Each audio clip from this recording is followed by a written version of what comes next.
Hi everyone, and welcome to this extra Wallsend history story to cover the 60th anniversary of the opening of the Mauretania Pub in Howdon. I hadn't realised until just a couple of months ago that the pub was reaching this milestone, but once I knew, I thought it would be nice to give it a video all of its own. I did, however, write and record this in August when I first realised about the anniversary.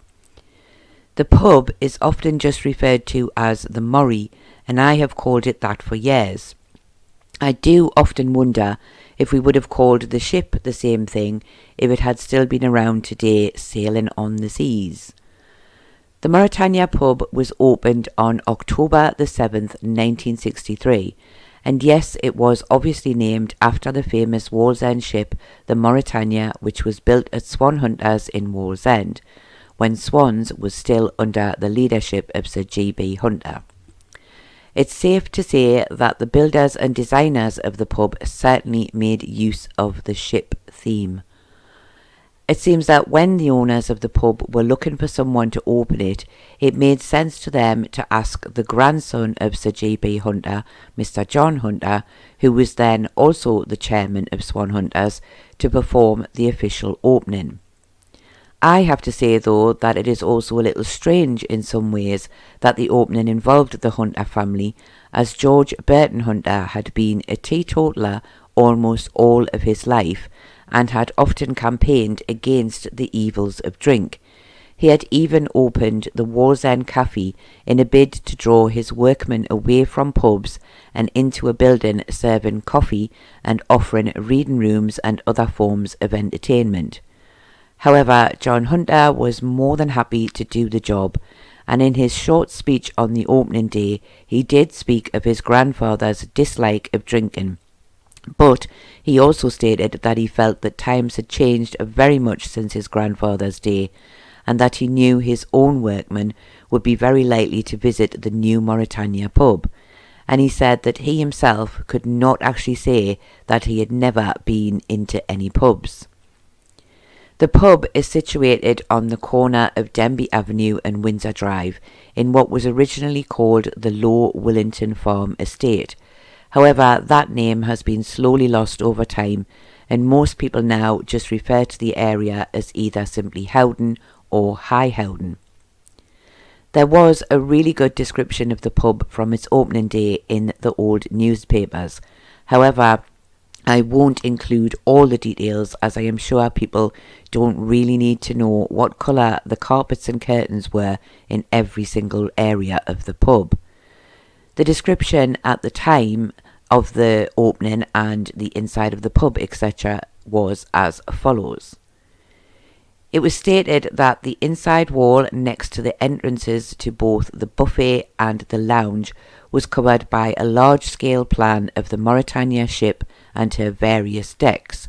This also included the construction details.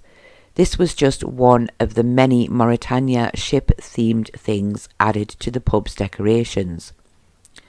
Below the clock in the buffet area was the original nameplate taken from the Mauretania ship before she was broken up at Rosyth in 1935. I have to add here that I have no idea if that is still there, so if anyone knows, do please let me know in the comments. In the lounge there was said to be a large illuminated mural of the Mauretania ship as she left the Tyne on her maiden voyage.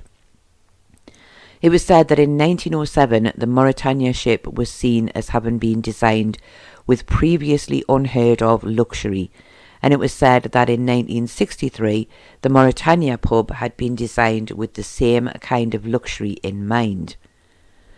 The bar area was said to have been designed with men in mind.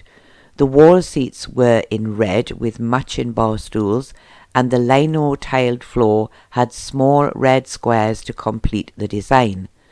The walls were said to have been light oaked beaded, and they were papered warm red and dark blue. There was said to be an independent darts alcove at the main entrance. I did notice that this seemed to be the only room without a carpet, so they must have been expecting a lot of spilled drinks to mop up. The buffet area was said to have a moss green carpet, and the wall and seating is again in red with matching stools. There are also said to be beige armchairs in the buffet area. The walls are said to be panelled in walnut, and the triple section windows have attractive curtains, and the description of the curtains to me sounded very much like the multicoloured retro designs from the 70s that some of you may remember. The lounge was described as being the last word in luxury, with a deep red pile carpet, softly sprung banquet seats and cream-topped stools. I have struggled to read a section of this article as the print was faded and half the words were missing, but I believe that it states that the armchairs have blue seats and red backs. The lounge had bay windows giving ample daylight, and it also had triple pendant light fittings throughout the room. The bar and the buffet were said to have refrigerated shelving for bottled beer storage and a miniature freezer that was also included to guarantee a good supply of ice cubes for drinks, and it also said for cocktails. Two of the walls in the pubs just one pub, had a bamboo designed wallpaper, and another two of the walls had a ship motif paper. I seem to recall seeing a photo from the ship in the hall that also had ship themed wallpaper, so it must have been quite popular at the time. The cellar was said to have 1,260 square feet of space, and it was equipped with the latest devices to help control the temperature. An oil-filled boiler provided controlled central heating throughout the pub, and automatic ventilation would hopefully ensure the comfort of the customers no matter how busy the pub may be. Of course, this is from a time when smoking was still allowed inside pubs, so I can imagine that the atmosphere would have still been a little hazy on busy days and nights, even with the fancy new ventilation system. It was said to have a large car park, which of course it still has, though back then cars were slightly smaller, so you could probably get a lot more in than you can today. The article also included a lot of detail about the servant areas, but it was almost impossible to read that part, so I haven't included anything about those. But from what little I could read, it seemed that they had taken great care to make them as luxurious as possible to match the rest of the pub. I would have actually loved to have seen some photos from the opening, from the inside of the pub, or from just after it had opened, because it does sound what I would call canny posh, but sadly I haven't been able to find any. The new and first manager of the Mauretania was Mr. J.H. Ward, who at the time was said to have had 25 years' experience in the business and had until recently been the manager of the Northumberland Arms in Rose Hill. He had obviously left there to move to the new pub. Mr. Ward, who I believe may have been John Henry Ward, would not be manager of the pub for very long, as he sadly died aged 63 in December of 1971.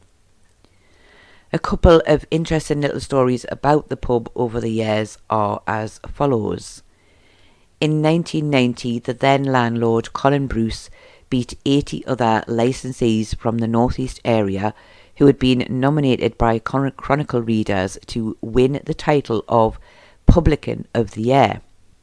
It wasn't a bad thing to win, as he had a prize of £500, a week's holiday in Paris, and a bottle of Hennessy cognac. He said that he would be throwing a party in the pub for his regulars to celebrate his win, so I wonder if anyone listening to this story can remember the party or even went to the party. In August of 1995, the then manager Paul Goslin had to forego his stag night when there was a major oil leak in the pub. The oil had leaked from a rotten heater tank which had apparently not been drained when the new heating system had been installed.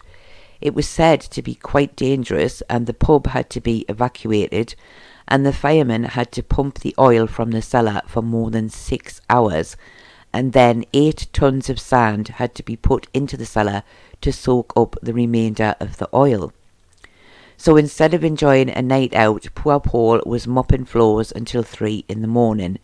So sorry Paul, if you are watching this, I'm sure you don't need to be reminded of this night, but I did think that it was still an interesting little story that needed to be included. Also in 1995, a couple who I won't name won a huge amount on the lottery. They no longer lived in the area at the time, but they had first met in the Mauretania some 20 years before, and their win was on their 17th wedding anniversary. There was quite a large write-up about them in the local papers at the time, and even though I have not named them, some of you may actually know who they were. I had family who lived on Denby Avenue opposite the Murray, and I have seen photos from before it was built. It was strange seeing the empty plot of land, but sadly I couldn't find the photos, so I wasn't able to add any of them to this video. I have been in the Murray many times in the past, but I haven't been to the pub now for many years. The closest I have been to it was when I was taking the photos for this video in August this year. I am, however, pretty sure that many Wallsenders will remember the pub. They will have good memories from there, and some probably still go there now. So can anyone actually remember going in when it first opened? Of course, the pub has changed hands many times over the years and was even closed completely for a couple of years. But as of 2023, it is still open and still trading as a pub, and now it is 60 years old. So happy birthday, Mauretania. I hope you have enjoyed this little anniversary story and found it interesting. I do thank you all very much for watching, and I hope to see you all again very soon.